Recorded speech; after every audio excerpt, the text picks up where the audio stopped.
The season, fall. The topic, well, we're going to do a centerpiece that I think you're going to find kind of neat. This is one that could be a placeholder on a table, it could be used on a mantle, it could be used in an entry area. And you notice that to do this, we've got a very neat container here. It's a rather long container. It's got kind of a scalloped effect. We've got foam in it. We've got some moss here in the front. We've got more moss around the back, and we're ready to go. We're going to use one of my favorite flowers, the rose. People love them. And these roses that I happen to have here today are really nice and developed.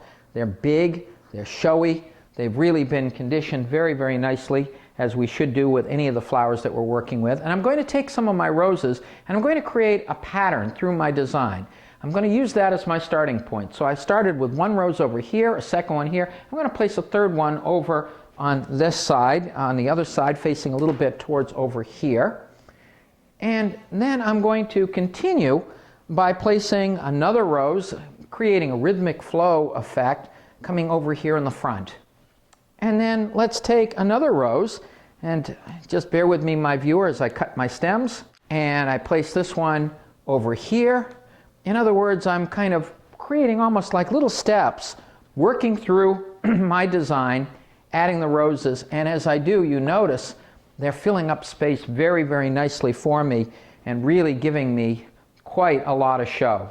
So placing one over here, and notice we've got 1, 2, 3, 4, 5, 6, 7, almost like steps working through here. Now we could go very traditional on this one if we wanted to, but I think that on this particular design we're going to have some fun, and we're going to make it a little bit more kinky and way out. And what better way to do that than with another interesting flower. This is called a leucadendron. Leucadendron. It is a very, very interesting flower. Some people like them, some don't, but in my opinion they really give a very, very neat effect and effect on our design. And notice that by placing leucadendron over on this side, I can extend out the size of my design.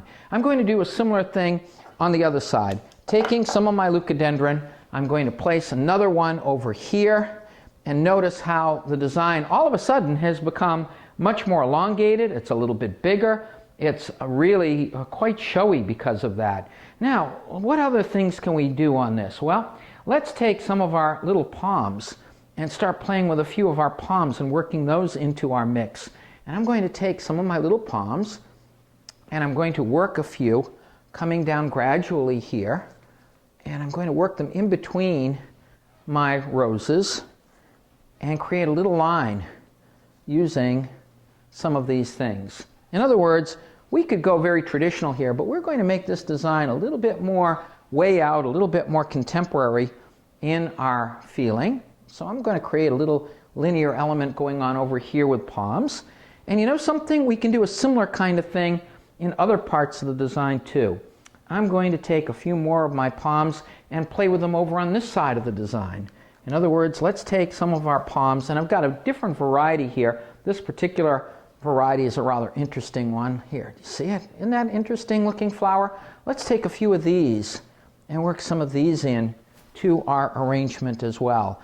And so I'm going to take a few of these and I'm cutting them short, and I'm creating another little linear pattern going on in terms of what's happening over on this side of the design. So with a few of our different kinds of palms, we can come up with a very, very interesting kind of an effect on our design. And let's see, what else? Well, I played with a few palms over here, and we played with a few palms over here. How about something kind of in the middle? Something kind of in the middle. And so I'm going to take a few more of these, and some of these are going to kind of face towards the back. It may be harder for you, my viewer, to see them, but I want to get a few more over on that side as well and come up with an interesting effect. So a few of our palms over here. And now let's see, what other interesting things can we do? Well, this is a neat flower. This is one that's really a lot of fun. This is called Psittacorum heliconia. Psittacorum heliconia. It's an interesting heliconia. It's an exotic flower, and it gives an interesting effect. And they come in orange, and we sometimes get them in yellows as well. And this will certainly make our design feel a little bit more adventurous. And so I'm going to take a Psittacorum heliconia, and I'm going to place one over on this side. It's a shame that I have to cut these down in order to get this effect, because they generally have pretty long stems. And in cutting it down, we're certainly not making use of the full advantage of the stem. But you know, I'm not going to waste anything on this. I'm going to take the rest of the stems that I just chopped off of these, and I'm going to place one over here on this side, and notice how this is going to make it even bigger on this side. And I'm going to take the other pseudocorum stem, and I'm going to place it on this side. Notice how this design is not by any means a teeny tiny one, because now we've got the pseudocorum hanging over on this side, and we've got it coming over on that side as well. That gives us an interesting effect. Now let's see, what other things can we do? Oh, well, I seem to have some equisetum. Equisetum is an interesting material. Equisetum or horsetail. It's an interesting kind of material that we have available to us. I'm going to work a little bit of our horsetail in here. This horsetail or equisetum, generally it comes in fairly long lengths, but I'm cutting some of it down, and I'm going to use it coming in fairly close. Now, notice, my viewer, here is what it looks like. Let's see if I can hold a piece of it, cut it down here, and let me hold a piece of it so you can see. It's kind of green, it's soft, and it gives an interesting effect. And I'm going to work another little bit of equisetum over here. And then let's take, we're kind of working our way across. I'm going to work another over on this side as well, so that we've got some of our equisetum in this design, giving us a little bit of contrast. So now we've got an interesting thing where we're starting with the pseudocorum stems here and here, and we've got this kind of interesting spine working across here on the top using some of our equisetum. Now I have a few more of my leucodendron. I'm going to take another little leucodendron and sneak that one over here. I think you can see, my viewer, this design is definitely not a traditional looking design by any means. But you know something? That's all right. People have different tastes. Some people enjoy their floral art a little bit more traditional or classical. Some people enjoy their floral art a little bit more kinky and way out.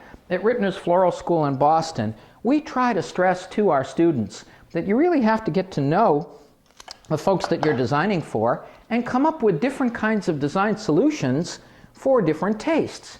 And this is definitely for somebody who has a little bit more, I would say, adventurous kinds of tastes. Now let's see, I have a few more spots over on this side that I want to play with. I'm going to work a few more of my palms over in here. Notice that although we normally think of palms as being a very, very traditional kind of flower, that in the way we're handling them, we're getting a very non-traditional kind of approach. So with 3 different kinds of palms here, this variety here, this over here, and this in here, mixed in, it gives a very, very interesting effect. I'm going to take a few more of my flowers and work a few over onto the other side. This is predominantly a one-sided piece, and I do have moss on the other side, but I do want to have a few flowers there as well. Now I could stop at this point if we wanted to. I do have some moss down here, but before we conclude this, let's play with this just a little bit more. And to do that, what I'm going to do is take some of my hypericum berries, and let's put some of our hypericum berries in here. Hypericum is a wonderful, wonderful material. It comes in red, as I'm using a few pieces of red right here. It comes in green, it comes in brown, it comes in different colors, and it always gives a very, very rich kind of an effect to our designing. And so I'm taking some of my hypericum, and I am deliberately working it, kind of hanging off in the front to give an interesting effect to my design. I see a little hole here. I'm going to work in a little bit of hypericum over here as well, so that you can notice that we're using some really interesting things. We're playing with different kinds of textures, different kinds of colors here. We're using a combination of some very, very interesting materials. If you think about it, on this design we played with some of our roses, a couple of our pseudocorum heliconia, a few of our leucodendron, and just some everyday type palms, mixing it with a little hypericum, and we've come up with something that is a little bit unusual, different, a little bit way out. What do you think, my viewer? Easy, huh?